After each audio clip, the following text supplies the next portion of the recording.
Assalamualaikum warahmatullahi wabarakatuh. Perkenalkan, saya Bilda Budi Pramono dari kelas PL3A2. Pada kesempatan kali ini saya akan mencoba menjelaskan hasil tugas praktikum, yang dimana tugas praktikumnya ini adalah membuat tampilan kalkulator dan juga mencoba menjalankan beberapa fungsi yang terdapat pada simbol-simbol di kalkulator tersebut. Sebelumnya saya akan mencoba menjelaskan constraint layout dan juga beberapa jenisnya yang dimana nantinya akan saya manfaatkan pada tugas kali ini. Constraint layout merupakan salah satu jenis layout pada Android yang memungkinkan pengaturan tata letak elemen-elemen UI dengan cara yang lebih fleksibel dan juga efisien. Nah, layout ini memberikan kontrol penuh terhadap penempatan, ukuran, dan posisi elemen UI dengan menggunakan constraint atau keterbatasan yang mengatur hubungan antar elemen, baik secara vertikal maupun secara horizontal. Nah, beberapa constraint yang sering digunakan nantinya yaitu seperti layout constraint start to end of yang digunakan untuk mengatur tepi kiri atau start dari elemen yang dikonstrain untuk ditempatkan pada tepi kanan atau end dari elemen lain.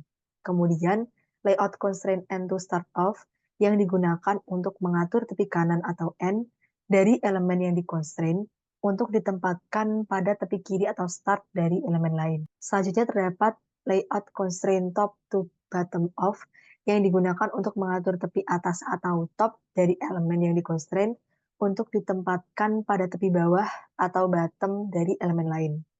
Kemudian layout constraint bottom to top off yang digunakan untuk mengatur tepi bawah atau bottom dari elemen yang dikonstrain untuk ditempatkan pada tepi atas atau top dari elemen lain.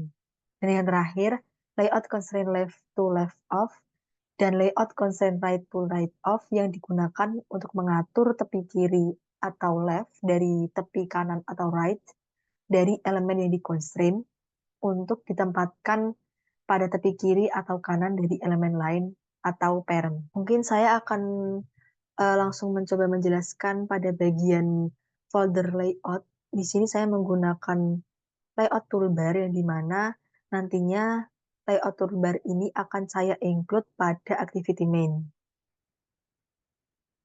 Layout toolbar menghasilkan tampilan sebagai berikut.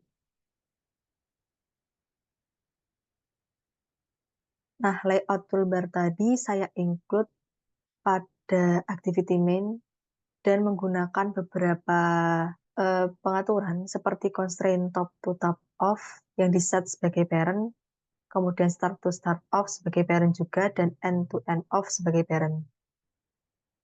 Kemudian saya menggunakan constraint layout quit line yang dimana quit line ini digunakan untuk membantu menempatkan elemen-elemen lainnya yang berada di bawahnya.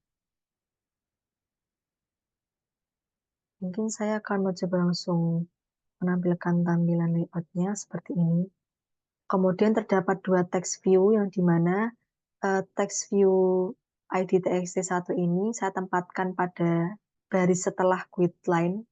Jadi saya memanfaatkan layout constraint top to bottom of ID quit line, yang dimana text view-nya nanti ini bakal berada di bawah quit line. Kemudian text view selanjutnya saya gunakan peraturan constraint top to bottom of dari txt1 dan juga saya set constraint end to end-nya menjadi parent, yang dimana hal ini menyebabkan text view txt2 ini berada pada tepi paling kanan. Selanjutnya terdapat image view yang di dalamnya terdapat image line. Di sini saya gunakan untuk pembatas antara text view dan juga tombol-tombol yang berada di bawahnya. Selanjutnya terdapat beberapa tombol yang diantaranya ada simbol-simbol operator dari kalkulator sendiri seperti simbol AC, persen, pembagian, perkalian, penambahan, pengurangan, dan juga sama dengan. Pada baris pertama, tepatnya di bawah image view line, yaitu terdapat button AC yang saya set constraint top to button off-nya tepat di bawah line, atau dengan memanfaatkan layout constraint top to button off ID line. Kemudian saya set constraint start to start off-nya sebagai parent agar button AC terletak tepat di sebelah tepi kiri. Kemudian selanjutnya terdapat button persen yang saya set top to button off-nya ID line, yaitu berada di bawah image view line ini. Kemudian start to end off-nya saya set ID button AC karena ia akan mengambil tepi kanan button AC ini. Kemudian pada button divide, saya juga men-set constraint top to button off-nya di bawahnya ID line. Kemudian saya set constraint start to end off-nya ID button persen. Selanjutnya, button multiply,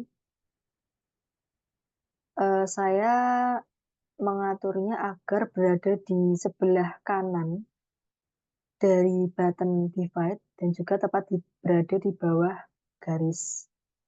Kemudian baris berikutnya terdapat angka 789 dan juga simbol pertambahan, yang dimana saya set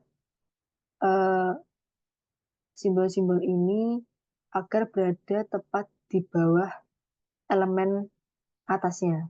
Misalkan pada angka 7 saya set agar di bawah button AC, kemudian saya set start to start-nya dari parent, dan juga pada angka 8 saya setnya agar berada di bawah button persen, dan saya atur start to end off-nya pada angka 7. Kemudian angka 9 saya set agar berada di bawah button divide, dan juga agar berada di sebelah kanannya, sebentar, number 8.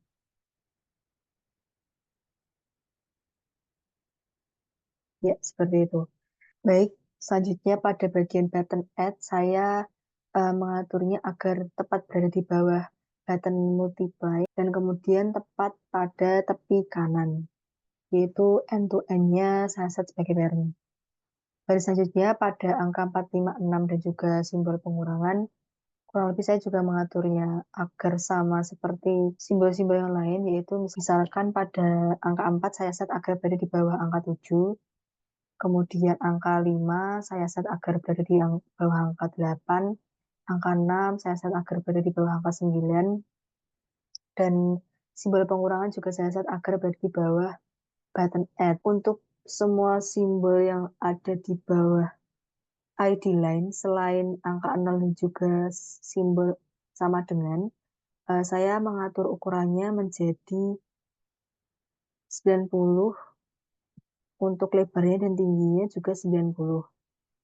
Nah, tetapi pada bagian simbol sama dengan saya mengaturnya agar memiliki lebar 90 dan memiliki tinggi 190. Hal ini menyebabkan button simbol sama dengan dapat memiliki tinggi 2 kali lebih panjang daripada simbol-simbol lainnya.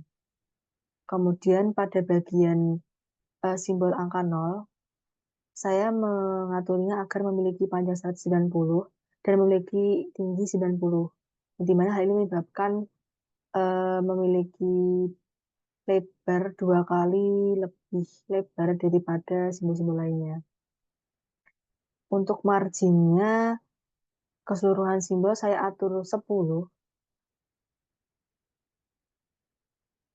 dan constraint weight persennya saya atur 0,25 atau 25%. Kemudian constraint height default-nya saya atur sebagai wrap.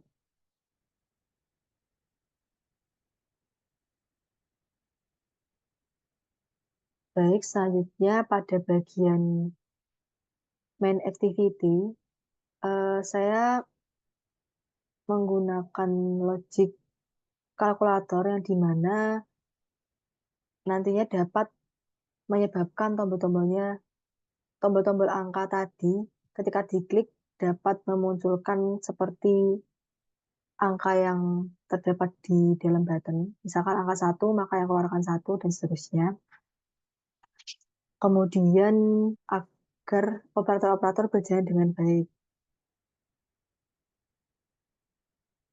seperti ini. Mungkin selanjutnya akan coba saya run dan video runnya saya video terpisah dikarenakan ada kendala pada emulator dan juga kendala sinyal yang menyebabkan proses runnya agak lama. Jadi biar singkat dan simple, saya gabungkan video hasil runnya.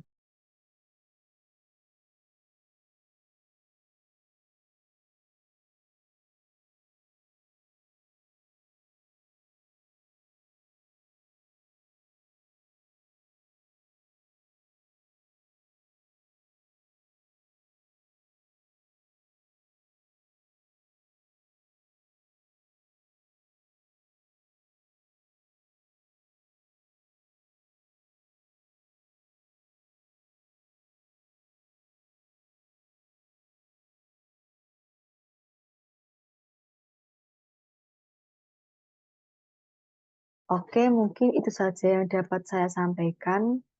Kurang lebihnya mohon maaf. Terima kasih. Wassalamualaikum warahmatullahi wabarakatuh.